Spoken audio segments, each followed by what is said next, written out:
ಏನು ಇವತ್ತು ಕೇಂದ್ರ ಸರ್ಕಾರದ ವೈಫಲ್ಯದಿಂದ ಮತ್ತೆ ನೀಟ್ ಹಗರಣವಾಗಿದೆ. ನೀಟ್ ಹಗರಣ ಪೇಪರ್ ಲೀಕ್ ಆಗುವ ಮುಖಾಂತರ ಲೀಕ್ ಆಗಿದೆ.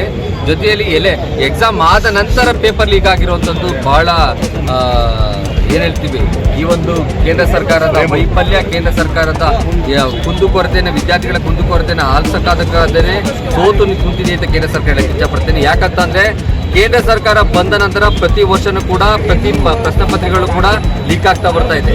2015ರಲ್ಲಿ ವ್ಯಾಪಕ ಹಗರಣ ಆಗಿ 106 ಜನ ಕೊಲೆಗಳಾಯಿತು. ಅದಕ್ಕೆ ಕೇಂದ್ರ ಸರ್ಕಾರನೇ ಕಾರಣ. 2018ರಲ್ಲಿ CBSE ಕ್ವಶನ್ ಪೇಪರ್ ಲೀಕ್ ಆಯಿತು.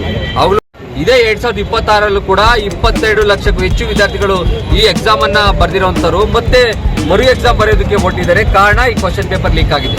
ಈ ಮಾಫಿಯಾವನ್ನ ತಡೆಗಟ್ಟೋದಕ್ಕೆ ಕೇಂದ್ರ ಸರ್ಕಾರದಿಂದ ಯಾಕೆ ಆಗ್ತಾ ಇದೆ? ಕೇಂದ್ರ ಸರ್ಕಾರದಿಂದ 30 ಲಕ್ಷ ವೋಟರ್ಸ್ ಅನ್ನ ವೆಸ್ಟ್ ಬೆಂಗಾಲಲ್ಲಿ ಡಿಲೀಟ್ ಮಾಡೋದಕ್ಕಾಗತ್ತೆ.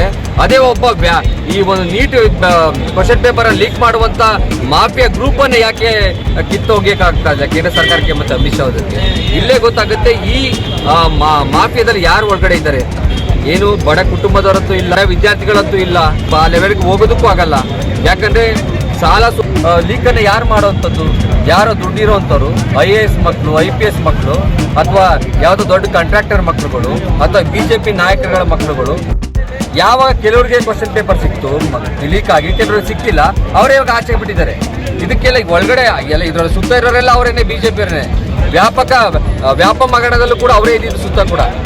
ಎಕ್ಸಾಮ್ ಮಾಡ್ತೀವಿ ಅಂತ ಹೇಳ್ತಿದ್ದಾರೆ. ಸಾಕಷ್ಟು ಅಮಾಯಕರು ಬಡವರು ಇದ್ದಾರೆ, ಅವ್ರ ಪರ ನೀವು ಇರ್ತೀರಾ?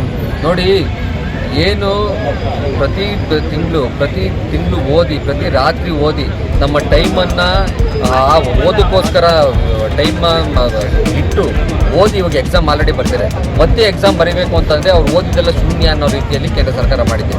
ಇದನ್ನು ನಾವು ಖಂಡಿಸ್ತೀವಿ. ನಾವು ವಿದ್ಯಾರ್ಥಿಗಳ ಪರವಾಗಿದ್ದೀವಿ. ಯುವ ಕಾಂಗ್ರೆಸ್ಸು ರಾಷ್ಟ್ರಾದ್ಯಂತ ಈ ಪ್ರತಿಭಟನೆಯನ್ನು ಮಾಡ್ತಾ ಇದ್ದೀವಿ. ನಾವು ಪ್ರತಿಭಟನೆಯನ್ನು ಸ್ಟಾರ್ಟ್ ಮಾಡಿದ್ಮೇಲೆ ಅದನ್ನ ಮರು ಎಕ್ಸಾಮ್ ಮಾಡ್ತೀವಿ ಅಂತ ಹೇಳಿದ್ರೆ ಹೊತ್ತು, ಇಲ್ಲಾಂದರೆ ಹಾಗೇ ಇಲ್ಲ ಅಂತ ಸುಳ್ಳನ್ನು ಕೂಡ ಕೇಂದ್ರ ಸರ್ಕಾರ ಹೇಳ್ತಾ ಇದೆ.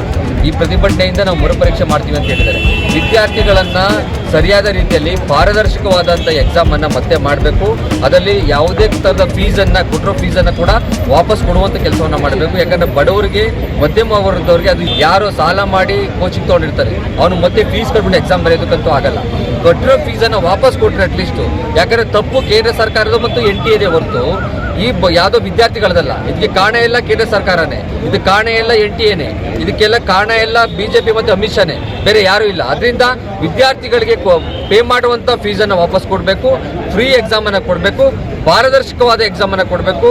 ಮಧ್ಯಮ ವರ್ಗದವ್ರಿಗೆ ಮತ್ತು ರೈತರಿಗೆ ಈ ರೀತಿಯ leak exam question paper leak ಆಗದೇ ಇರೋ ರೀತಿಯಲ್ಲಿ ಕೇಂದ್ರ ಸರ್ಕಾರ ನೋಡ್ಕೋಬೇಕು.